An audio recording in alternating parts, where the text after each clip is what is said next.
Assalamualaikum warahmatullahi wabarakatuh. A'udzubillahi minasyaitonirrajim. Bismillahirrahmanirrahim. Babu yukabbiru ma'a kulli hasatin qalahu Ibnu Umar radhiyallahu anhuma anin Nabi sallallahu alaihi wa alihi wa ashabihi wasallam hatta idza hadha bisyajarati qaradaha farama bisab'i hasayatin yukabbiru ma'a kulli hasatin thumma qala man hahuna walladzi la ilaha ghairuh qama alladzi unzilat alaihi suratul baqarati sallallahu alaihi wa alihi wa sahbihi wasallam. Di dalam hadis Bukhari nomor 1750,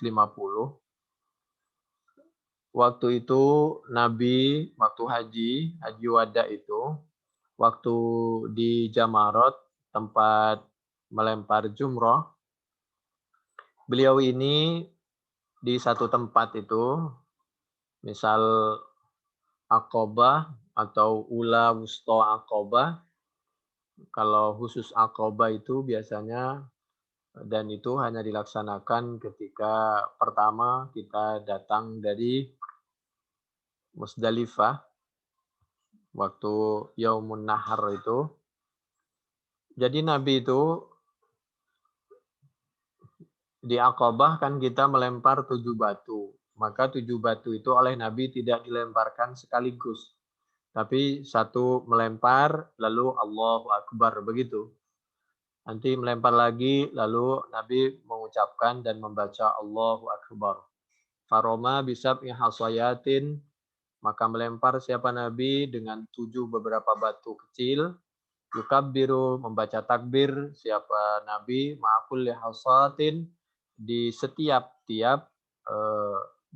melempar batu kecil tadi. Lalu hadis Bukhari 1750 ini penjelasannya hanya seperti ini. Lalu nanti terjadi beda pendapat. Apakah boleh 7 batu itu dilempar sekaligus?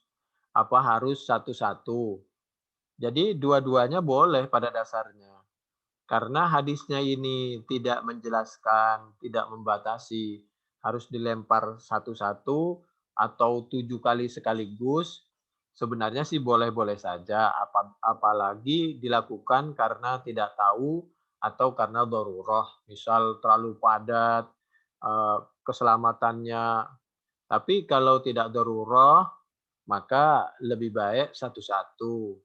Di samping itu dicontohkan oleh Nabi, keduanya setiap melempar kita membaca Allahu Akbar dapat pahala.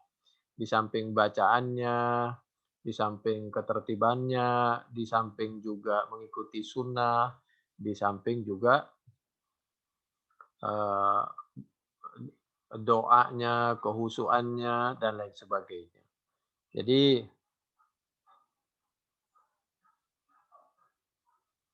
ini andai saja itu tidak boleh, maka tentu sudah disampaikan oleh Nabi Muhammad Shallallahu Alaihi Wasallam. Tapi utamanya satu-satu. Lalu membaca Allahu Akbar. Melempar lagi Allahu Akbar. Jadi ketika melempar itu Allahu Akbar, begitu. Rajuman li syayatin, biasanya begitu. Atau karena kita berniat melempar, menjauhkan segala sesuatu godaan yang ada di mata kita, di hati kita, di benak kita. Itu janji, semacam kita berbaiat, berjanji kepada Allah, kepada diri sendiri, bahwa mulai detik ini saya tidak akan pernah melakukan maksiat, tidak akan pernah dekat kepada kemaksiatan, baik waktu, tempat, segala macam. Dan tidak akan pernah mendekat kepada larangan Allah. Kira-kira begitu. Jadi dilempar itu. Karena namanya hidup kan banyak pilihan dan banyak gangguan. Nah, gangguan itu dilempar. Segala yang membuat kita terganggu, kelancaran kita menjadi untuk husnul khotimah, masuk surga, dan lain sebagainya, itu dilemparin semua. Agar hidup sakinah, mawaddah, warahmah, dan lain sebagainya. Dan jangan lupa ya, ini yukabbir, baca Allahu Akbar.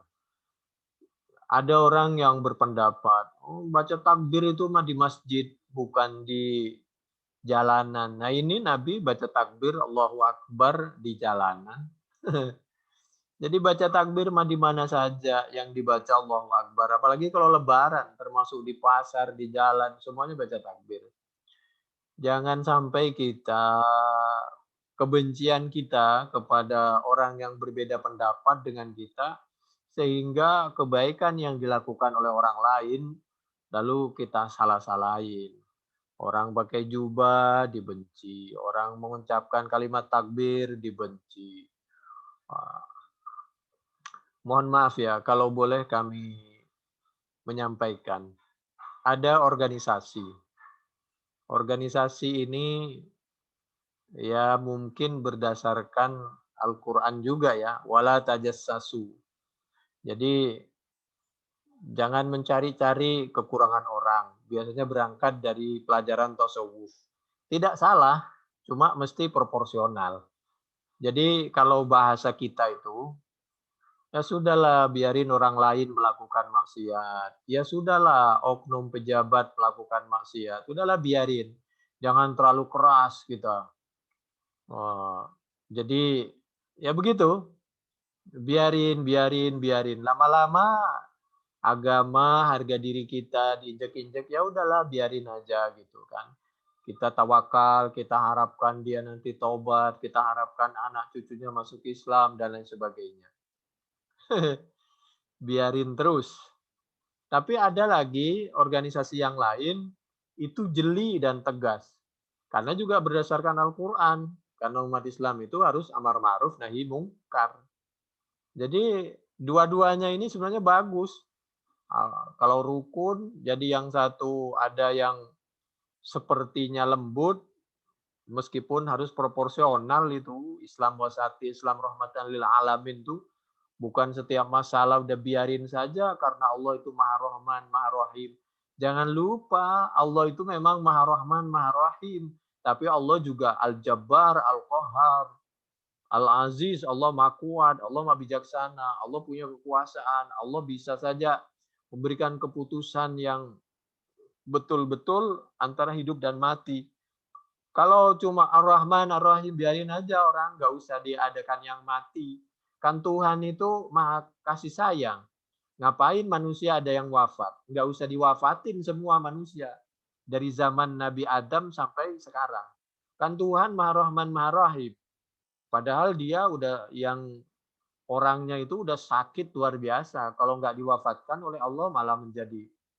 Nah disitulah Al-Jabar, Al-Qahar itu Allah memaksa, Allah punya kekuatan untuk memaksa orang pada porsinya. Allah Maha tahu. Jadi buktinya juga apa? Al-Fatihah itu Bismillahirrahmanirrahim.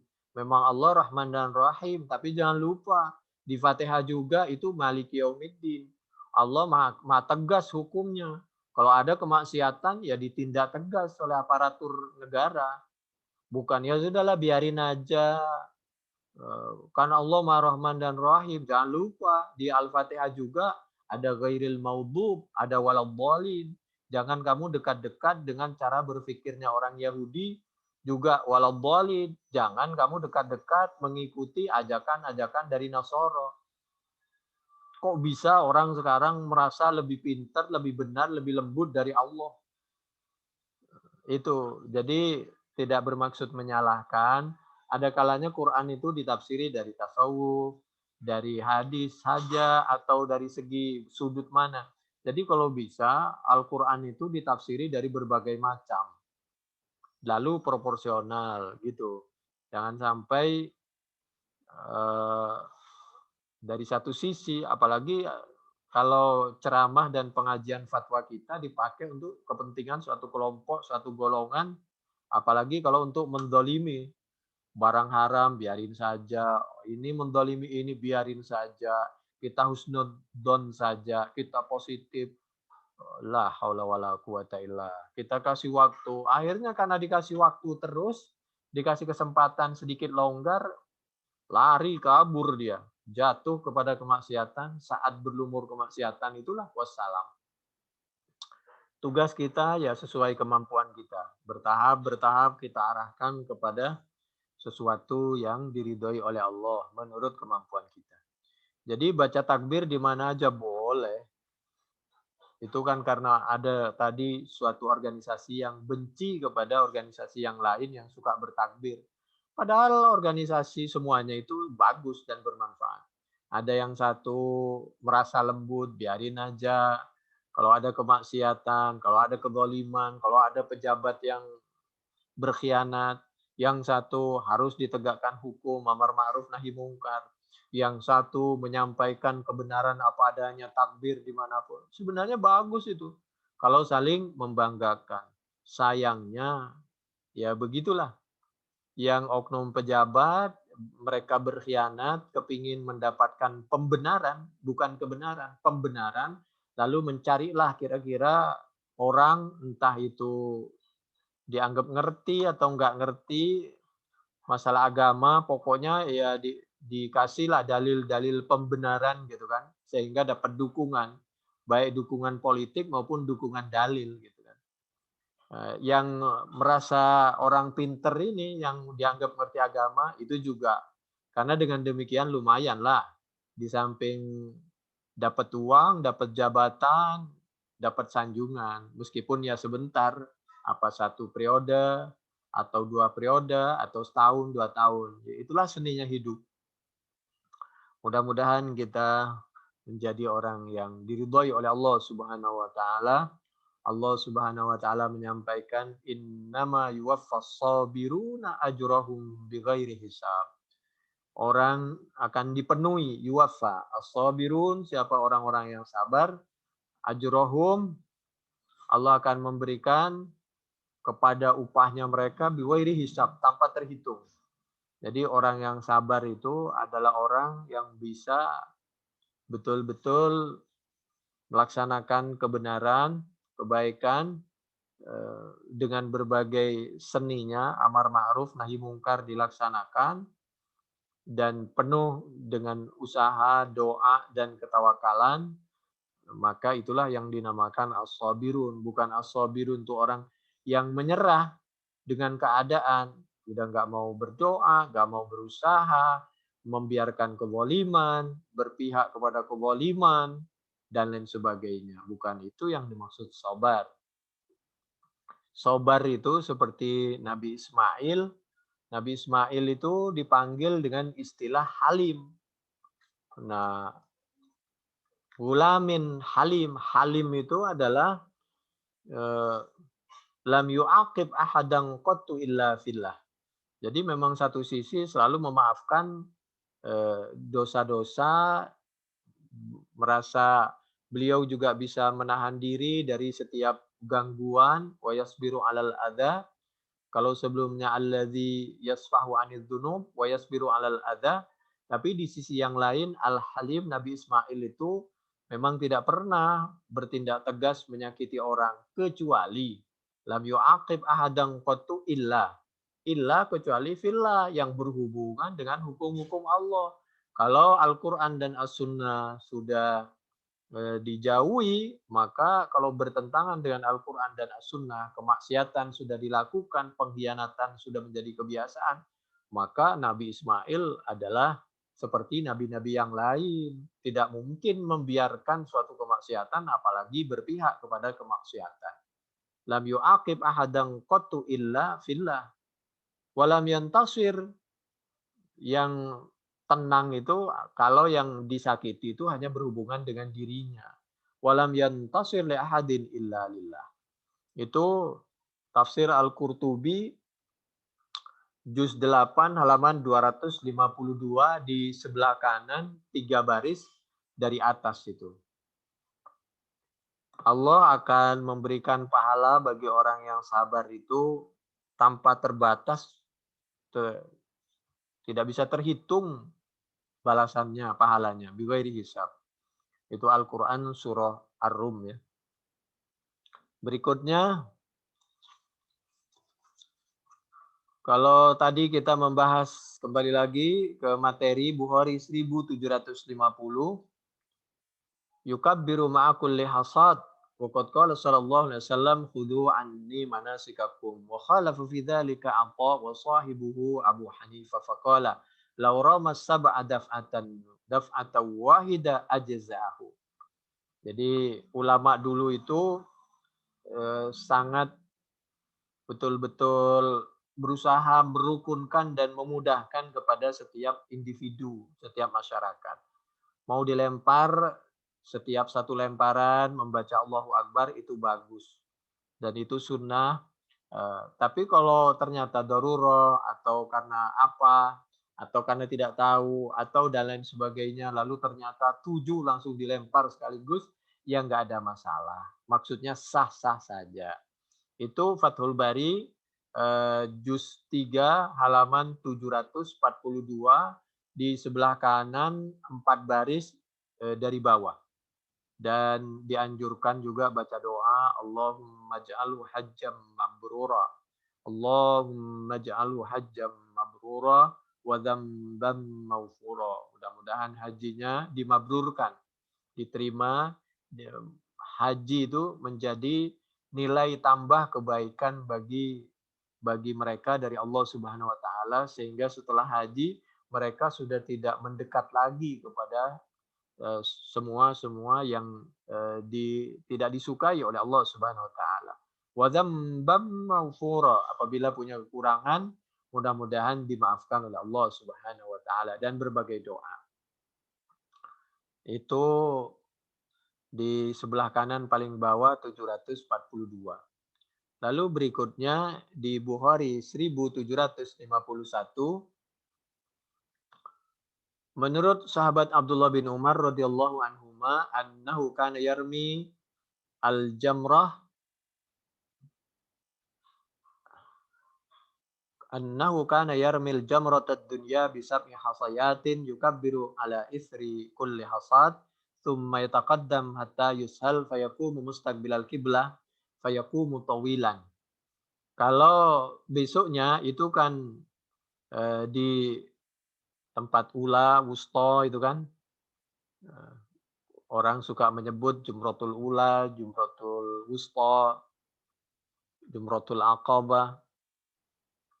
Di Ula pertama tempat melempar itu besok harinya. Kalau tanggal 10 kan cuma satu, yaitu di satu tempat di Aqabah itu. Nah, kalau besoknya itu dimulai dari Ula, mulai dari yang pertama, terus ke tengah, yang wusta, terus yang paling ujung Aqabah. Nah, itu 7 kali setiap Bismillah ya Allahu Akbar itu disertai dengan takbiran Allahu Akbar. Lalu summa yataqaddam hatta yushala fayaqumu mustaqbilal qiblah. Setelah 7 kali melempar, maka Nabi menghadap kiblat, mundur dari tempat melempar itu lalu menghadap kiblat, lalu berdiri di situ memimpin doa bersama-sama. Wa yada'u wa yarfa'u yadayhi, bisa sendiri-sendiri, bisa bersama-sama. Wa yarfa'u dan wa yada'u, berdoa siapa Nabi? Nabi itu berdoa setelah melempar, diulah, wa yarfa'u dan mengangkat tangan siapa Nabi. Wa yarfa'u dan mengangkat siapa Nabi yadaihi kepada kedua tangannya. Ini juga sebagai dalil ya. Kalau berdoa itu harus angkat tangan. Kalau berdoa harus angkat tangan. Hadis Bukhari 1751 sampai 1753. Nabi berdiri habis melempar diulah, selesai 7 kali, lalu menghadap kiblat, mundur menghadap kiblat, lalu mengangkat tangan berdoa. Begitu. Nanti di Jumratul Wusta juga begitu, melempar Bismillahirrahmanirrahim sampai 7 kali, lalu mundur, setelah mundur agak jauh, lalu menghadap ke Ka'bah. Menghadap ke Ka'bah, lalu mengangkat kedua tangannya, lalu berdoa. Lalu setelah itu ke Aqabah, melempar sampai 7 kali Bismillahirrahmanirrahim, lalu beliau pulang. Jadi tidak berdoa di terakhir itu. Lalu nanti beda pendapat, apakah yang terakhir ini perlu doa apa tidak, terserah.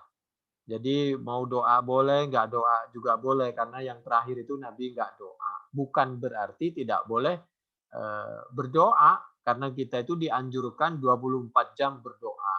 Tapi kenapa waktu itu Nabi mencontohkan hanya yang ula dan wusto, hanya yang pertama, di tempat pertama dan di tempat kedua?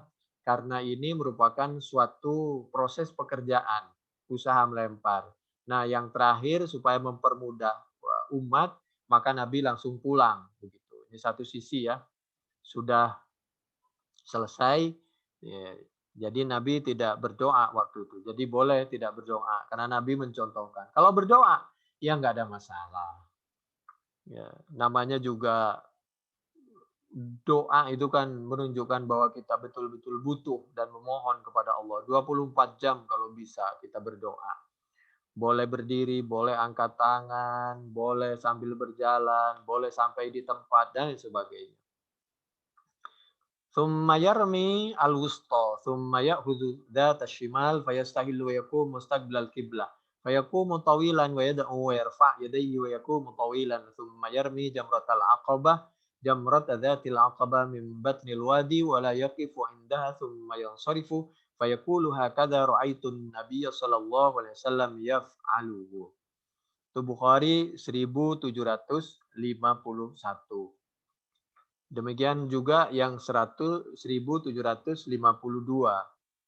An Abdullah ibn Umar radhiyallahu anhuma kana yarmi al jamratad dunya, maksudnya yang terdekat ya ula bisa hasayat, thumma yukabbiru ala isri kulli hasad, thumma yataqaddam fayusil fayakum mustaqbilal qiblah qiyaman tawilan fayad'u wa yarfa'u yadayhi, thumma yarmi al jamratal wusta kadzalika fayakhudhu dzata shimal fayusilu wa yaqumu mustaqbilal qiblati qiyaman tawilan fayad'u wa yarfa'u yadayhi thumma yarmi al-jamrata dzatal aqaba min batnil wadi wa la yaqifu indaha wa yaqulu hakadha ra'aitu Rasulullah sallallahu alaihi wasallam yaf'alu. Illa ma ruwiya Malik, kecuali ada riwayat. Nah, kalau tadi asli hadisnya itu Nabi habis melempar di suatu tempat 7 kali itu berdoa. Tapi nanti ini pendapat. Kalau tadi aslinya, pelaksanaan aslinya, contoh aslinya maupun hadisnya Nabi berdoa, angkat kedua tangan. Nanti ada riwayat, nggak tahu benar ini cerita, apa betul dari Imam Malik atau dari pengikutnya. Illa maru ya Malik, Malikim min tarkiruf ilyadain inda doa. Menurut Imam Malik, atau orang yang kalau berdoa itu tidak angkat tangan, berarti orang yang ngikuti pendapat Imam Malik. Bukan ngikuti Nabi. Kalau Nabi angkat tangan, kalau Imam Malik tidak angkat tangan. Cuma jangan dibenturkan. Anda ini ikut Nabi apa ikut Imam Malik? Dan itu pun kita ragu, apa betul Imam Malik tidak angkat tangan? Karena Imam Malik ini paling paham kepada Al-Quran dan As-Sunnah. Jadi oleh karena itu di sekitar kita ada orang yang kalau berdoa itu tidak angkat tangan. Ya doa begitu aja nggak angkat tangan. Ya di negara-negara juga ada yang kayak begitu. Bahkan ada orang berdoa bersama-sama dia nggak angkat tangan karena nggak mau doa bersama-sama. Padahal Nabi dulu ketika Nabi itu berdoa waktu istisqa, waktu khutbah, ketika Abu Sufyan memohon agar dikasih hujan karena sudah butuh air dan hewan juga udah pada kehausan, pas musim paceklik segala macam itu akibat ulah Abu Sufyan waktu itu belum masuk Islam, terlalu banyak kemaksiatan, akhirnya oleh Allah dikasih cobaan dengan air hujan ditahan oleh Allah. Jadi menurut Imam Malik itu tidak angkat tangan. Illa marwiya ammalikim min tarkirof ilyadain inda du'a ba'da ramyil jimar. Setelah melempar itu batu, jadi nggak usah angkat tangan katanya. Kalau angkat tangan kenapa sih? Faqala Ibnul Munzir, tapi menurut Ibnul Munzir, la alamu ahadan angkaro. Menurut saya, tidak satupun orang yang mengingkari raf'al yadain kepada mengangkat kedua tangan fid du'a di dalam berdoa. Indal jamroti ketika melempar jamroh. Illa ma hakahu Ibnul Qasim an Malikin. Kecuali dari Ibnul Qasim. Ibnul Qasim ini berpendapat yang berbeda. Kalau doa nggak usah angkat tangan. Apalagi setelah jumrah. Ketika melempar jamroh bara api. Jamaknya jamarat. Amalikin intaha. Ini yang kami sampaikan ini bisa dicek, kami hanya membacakan yaitu di dalam kitab Fathul Bari juz 3 halaman 744 di sebelah kanan agak di bawah 1 2 3 4 5 6 7 8 9 baris dari bawah. Jadi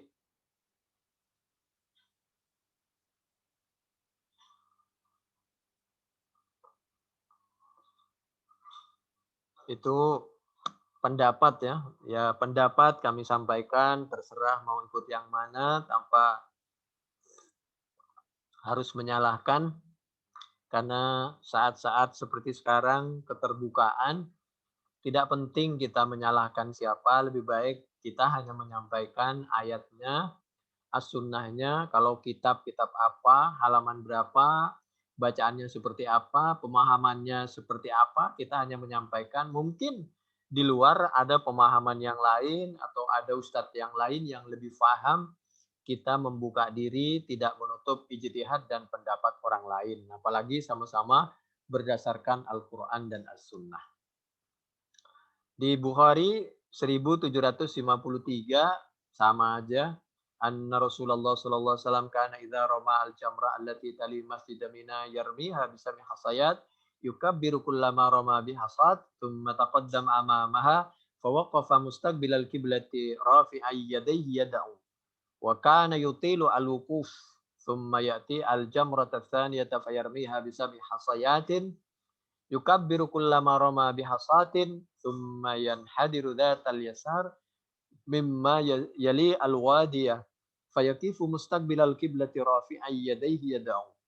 Kalau bisa, kalau memungkinkan, apalagi diikuti bersama-sama, kalau memungkinkan berdoa itu menghadap kiblat. Tapi kalau nggak memungkinkan, ya boleh. Seperti Nabi waktu khutbah Jum'ah diminta agar Nabi berdoa agar dikasih hujan oleh Allah Subhanahu wa taala, itu Nabi berdoa tidak menghadap kiblat, tapi menghadap kepada orang yang mendengarkan khutbah Nabi karena waktu itu Nabi sedang khutbah di hari Jumat. Lalu orang yang minta hujan itu namanya Abu Sufyan, agar Nabi memohon kepada Allah diberikan hujan. Itu Abu Sufyan. Lalu dikasih hujan mulai Jumat itu sampai Jumat yang Nabi khutbah lagi. Tapi kalau di Mekah, di Madinah, jangan coba-coba kita doa nggak menghadap ke kiblat. Bisa menjadi masalah. Berhubungan dengan aparat nanti. Fayaqifu mustaqbilal qiblati rafi'an yadayhi yad'u. Thumma ya'ti al-jamrata allati 'indal 'aqabati fayarmiha bisab'i hasayat yukabbiru 'inda kulli hasad thumma yansarifu wa la yaqifu 'indaha. Wa fihi, dan di dalam hadis seperti ini masyru'iyatu raf'il yadaini fid du'a sebagai dalil bahwa kalau berdoa itu disyariatkan mengangkat tangan kecuali kalau tangannya lagi sakit atau enggak punya tangan. Jadi ini ada di dalam Bukhari 1753, Fathul Bari juz ketiga ya, halaman 745. Kalau di sebelah kiri agak di bawah 1 2 3 4 5 6 7 baris ke-8 dari bawah. Wa ammal halqu qabla al-ifadhah fali annahu halaqa ra'sahu bimina lamma raja'a min ar-ramyi. Wa akhadahu min haditsil bab min jihati at-tatayyub fa innahu la yaqa'u illa ba'da tahalluli. Wa tahallulul awwal yaqa'u bi amrayn min thalathatin. Ar-ramyi wal halqi wat tawafi. Falaula annahu halaqa ba'da ar-rama lam yatatayyab. Jadi kita ini kalau sudah wukuf di Arafah, lalu kita mabit mengambil batu, istirahat sejenak sampai jam 12 malam paling tidak di Musdalifah. Setelah itu berangkat ke Mina atau Muna. Ya Muna biasanya Mina. Sama aja artinya banyak kenikmatan. Pembuktian bahwa kita berbagi-bagi kenikmatan. Buktinya apa? Kita berkorban. Dan disitulah kita berjanji kita akan melempar semua yang menggoda orang agar kita tidak berkorban dan lain sebagainya. Sama dengan Jeddah. Ada yang bilang Jeddah, ada yang bilang Judah. Jeddah itu artinya baru atau tepi sungai. Jeddah. Kalau Jaddah itu nenek, karena memang nenek kita dikubur di sana. Jadi boleh Jaddah, boleh Jeddah. Kalau Jeddah itu artinya baru, tepi sungai. Memang Jeddah itu berada di tepi sungai. Kalau di Mekah nggak ada, di Masjidil Haram nggak ada. Oh, adanya sungai itu nanti di Jeddah. Kalau dibaca Judah itu artinya nasib baik.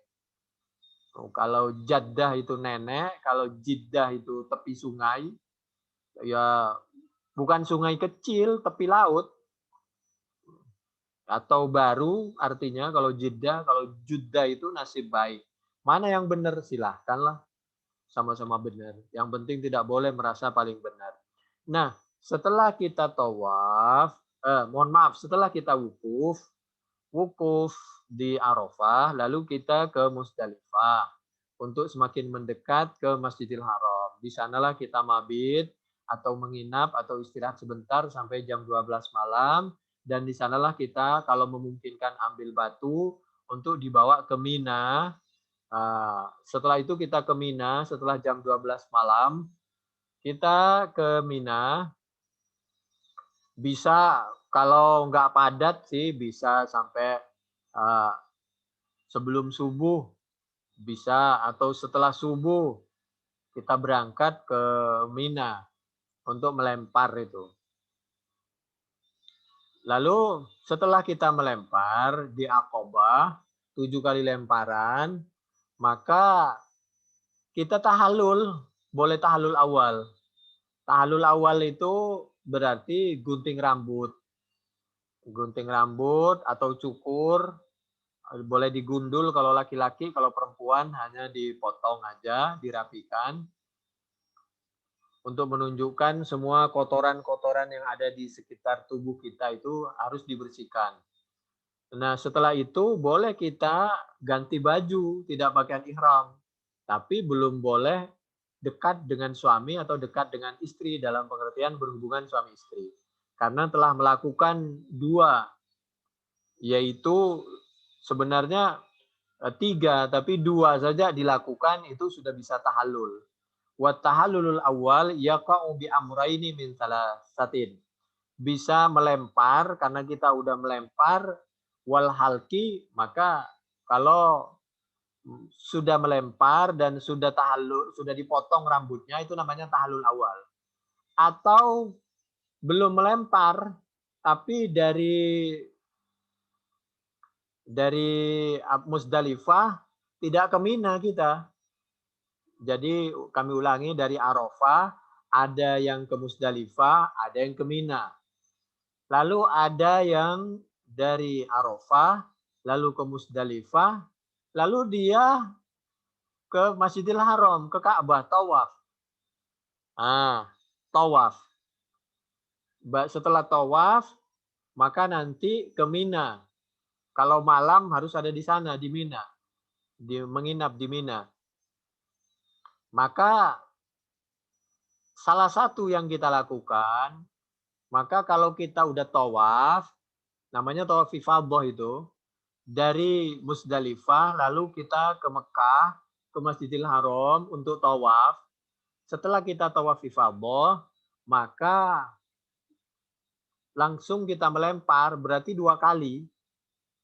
Nah, 2 kali, yang satu tawaf ifadhah, yang satu melempar, maka kita boleh tahallul. Nah, kalau motong rambut, nah tapi kalau sudah ke apa ini, kami ulangi ya, yang lebih mudah. Tawaf ifadah, setelah tawaf ifadah, kita boleh apa ini, tahallul, potong rambut. Nah, begitu. Karena dua kan, motong rambut, pertama diawali dengan tawaf ifadah, lalu potong rambut. Tapi kalau dari Musdalifah, lalu ke Mekah, lalu tawaf, lalu ke Mina, lalu melempar, setelah dilempar rambutnya dipotong, itu namanya tiga-tiganya udah dilakukan. Antara tawaf, melempar, motong rambut, tiga-tiganya dilakukan, maka itu namanya sudah bisa dilakukan semua. Itu namanya tahallul tsani. Udah selesai. Dalam pengertian untuk langkah pertama sudah selesai, maksudnya boleh ganti baju dan boleh berhubungan dengan keluarganya, maksudnya dengan suami istri itu. Kalau tiga-tiganya. Tapi kalau cuma dua, misal tawaf saja, belum melempar akobah, tawaf saja, itu berarti tawaf hanya dengan apa ini, motong rambut. Maka itu tahallul awal namanya. Tapi kalau habis tawaf ifadah, lalu pergi ke Mina untuk melempar akobah, lalu setelah itu potong rambut, itu namanya tahallul tsani. Karena tiga-tiganya udah dilakukan. Kalau cuma dua, dua itu berpasangan dengan mana saja, itu namanya tahallul awal. Baru boleh ganti baju, tapi nggak boleh berhubungan suami istri. Loh, bagaimana sa'inya? Sa'i itu kalau sebelumnya sudah sa'i, waktu pertama datang, sekalian sa'i dengan tawaf kudum, maka boleh tidak sa'i lagi. Tapi kalau mau sa'i lagi setelah tawaf ifadah juga ya silahkan saja. Jadi bisa menambah pahala, asal kuat aja terserah. Jadi ada yang berpendapat seperti itu. Penjelasan seperti ini ada di dalam Fathul Bari, Juz 3 halaman 746 di sebelah kanan 4 baris dari atas. Ada 3 ya, kalau selesai dari wukuf itu ada 3 pekerjaan. Jadi setelah wukuf di Arafah kita ke Musdalifah. Nah setelah dari Musdalifah itu bisa ke Mekah untuk tawaf, lalu potong rambut, bisa ke Mina, yaitu melempar dan potong rambut. Sama-sama dua. Kalau dua yang dilakukan berpasangan dengan mana saja, itu namanya tahallul awal. Boleh ganti baju. Karena udah potong tadi, sudah melempar atau sudah tawaf. Tapi kalau tiga-tiganya dilakukan, bisa dari Musdalifah, lalu ke Mina, namanya melempar di Aqabah, lalu setelah itu potong rambut misal, ganti baju boleh, lalu tawaf ke Mekah, maka itu namanya udah selesai tahallul yang kedua. Atau dibalik, yaitu dari Musdalifah, pergi ke Mekah untuk tawaf, setelah tawaf baru pergi ke Mina untuk melempar di Aqabah, lalu potong, tiga-tiganya berarti juga udah dilaksanakan.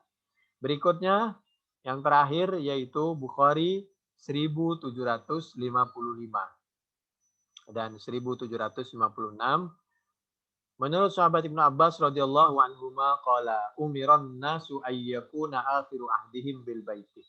Kita diperintahkan agar akhir ketika kita berada di Mekah itu adalah berpisah, berada di Mekah, berpisah dengan Ka'bah.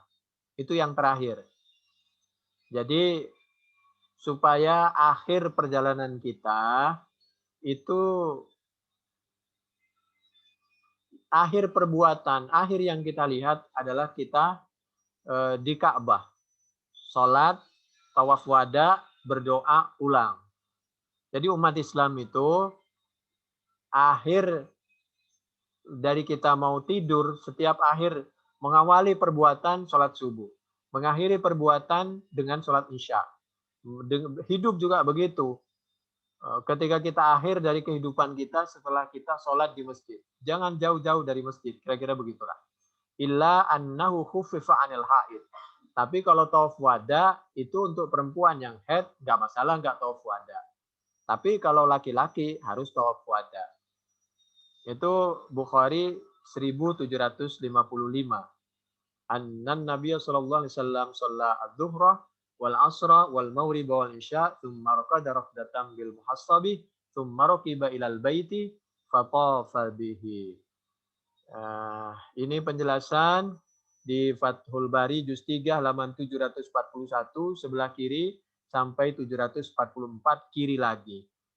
Hadis Bukhari 1750 di sebelah kiri sampai 1756. Demikian mudah-mudahan bermanfaat. Subhanakallahumma bihamdik nasyhadu an la ilaha illa anta nastaghfiruka wa natubu ilaik. Assalamualaikum warahmatullahi wabarakatuh.